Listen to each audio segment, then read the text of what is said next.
Kay Brown has our first question. Let's have it, Kay. Have 1,000 shipbuilding jobs in Portsmouth been sacrificed to save the United Kingdom? They're closing down. No more Royal Naval ships to be built in Portsmouth. 1,000 jobs lost there. Over 800 jobs actually lost in Scotland. Was it done to save the United Kingdom by keeping Scotland on side? Nigel Farage. To a certain extent, yes. But if so, it's rather silly.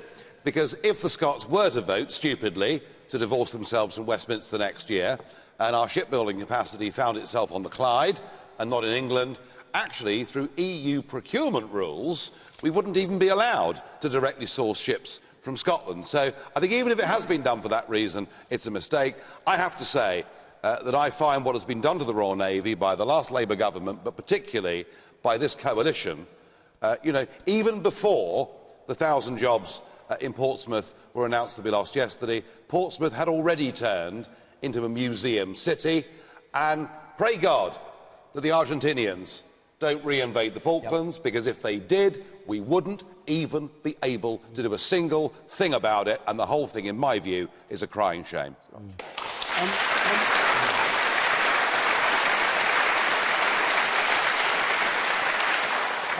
I don't want you to go on much longer, but you didn't address the key issue, which was the motive. Do you believe the motive was commercial, or was the motive you can have these ships, but if you vote for independence, you'll lose the contract? I think that was part of it, but whether that is really going to have a massive effect in the Scottish elections, I don't know. But whether that's the motive or not, it is a massive strategic mistake to take away from this country's premier naval city that has been building ships for nearly 6 centuries, the ability to go on doing it. We're now building ships in Korea for the Royal Navy. No, what on earth are we thinking of? That's All not right, true. Anna Soubry. That is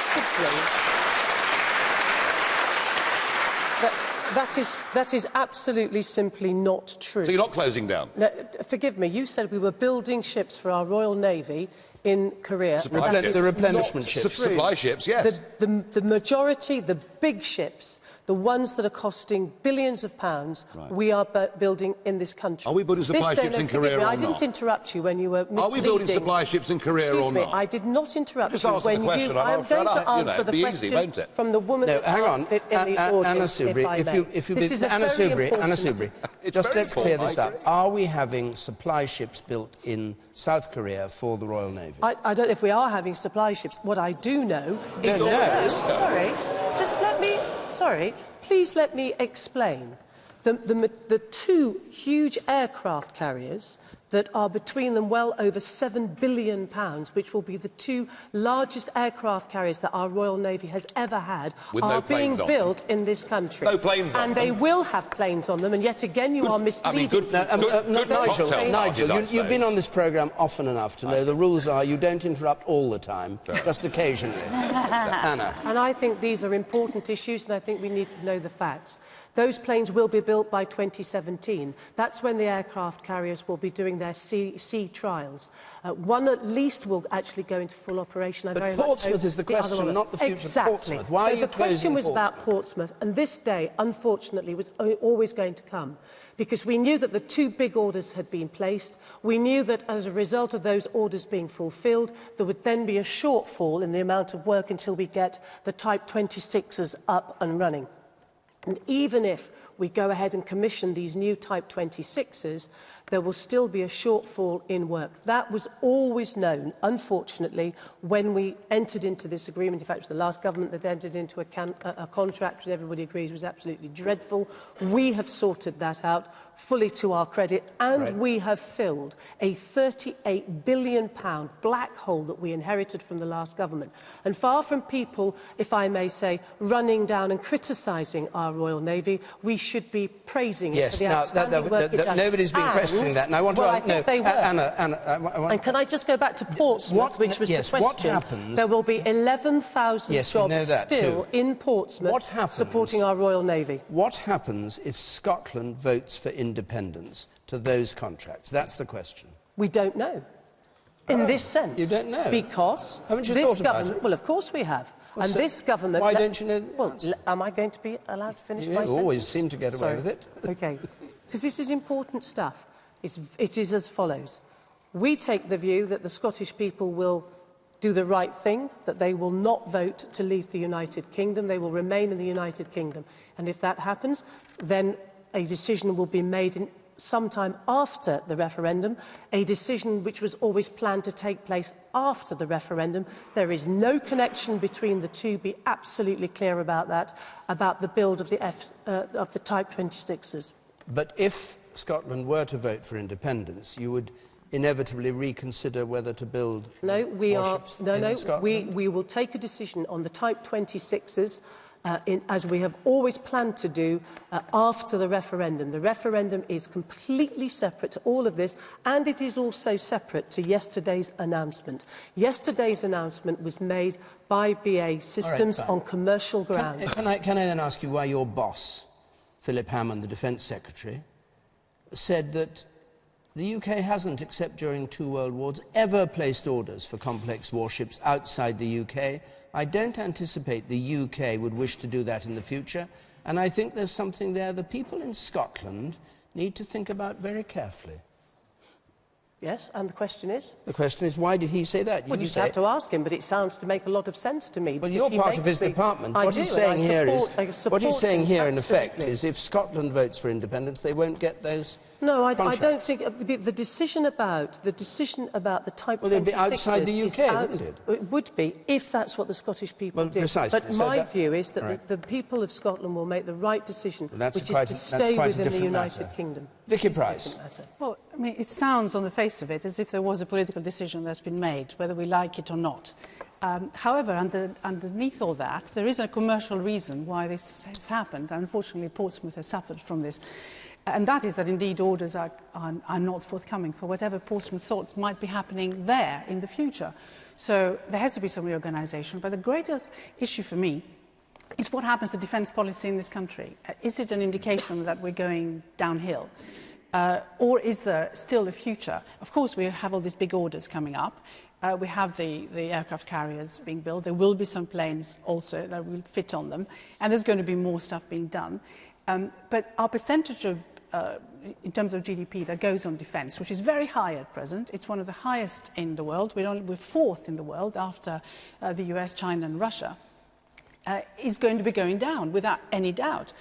Because we're not, in fact, going to be ordering sort of a huge amount of stuff that we had been ordered before. We had an upswing during Labour. Huge amounts of money was spent on defence. You think it should go down further? I think it should go down further, but it should go down in line with what our obligations might be in Europe. I think what we really need is a proper defence capability in Europe. We can't go down regardless of jobs on the Clyde or jobs in...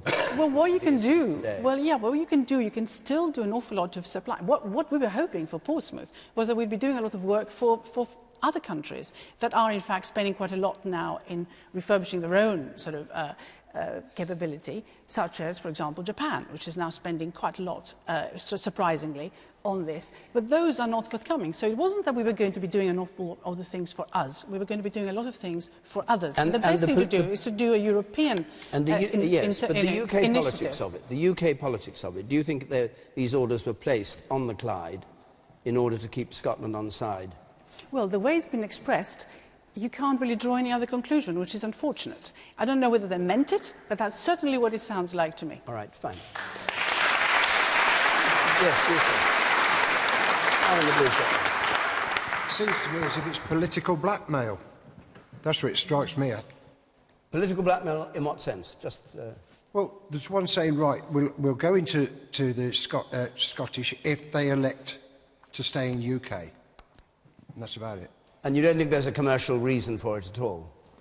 Sorry? You don't think there's a commercial reason for the decision? No. No. And you, sir, behind her? I understand that David Cameron has pledged to make apprenticeships the norm for all school leavers that choose not to go to university. How will closing the shipyards in Portsmouth improve the employment prospects for young people? And you, sir, behind.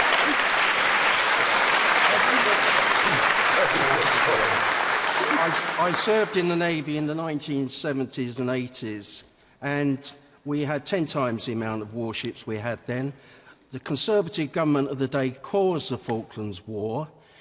They have done nothing since then but cut our services not only the Navy but all the services. They've treated us very badly. Okay. And you, sir, in the second row here. I'm surprised with the reduced size of our armed forces that we have even one shipyard required these days. And given, having done 26 years in the Royal Air Force, I think the MOD has clearly indicated an ability to spend, but not to spend wisely. Okay.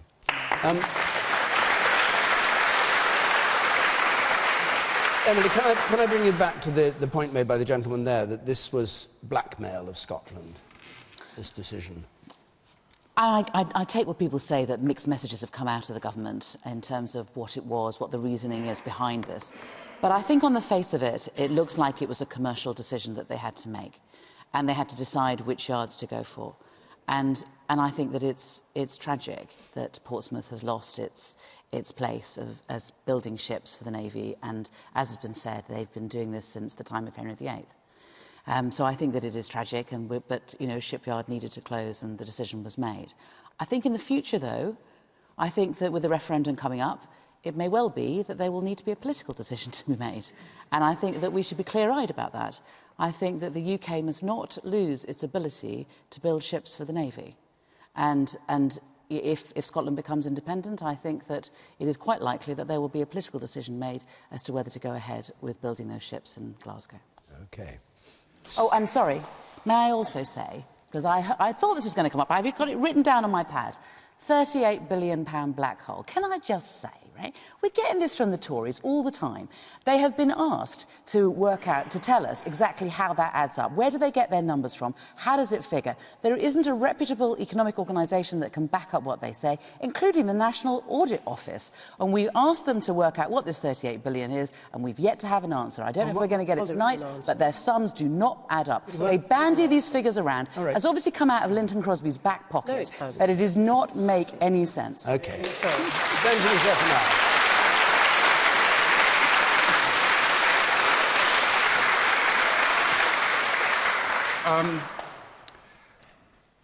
It's not simply that Portsmouth have lost. People in Scotland, I don't think they are celebrating, because people in Scotland have also lost jobs. Yes, I think about the workers and their jobs. I don't think about the war machine. Nigel says what would happen if Argentina, if Nigel invaded us, if Argentina, if Argentina invaded us. I look at it like this: what would happen if absolute peace broke out? You know, what would happen then? We're so kind of fixated on this thing about war. There's loads of men and women who have skills to build ships and do other things. That I think we should start thinking about a civilian ship-making industry here, making ships for people like me when I retire to go on a cruise. Right. Thank you. No.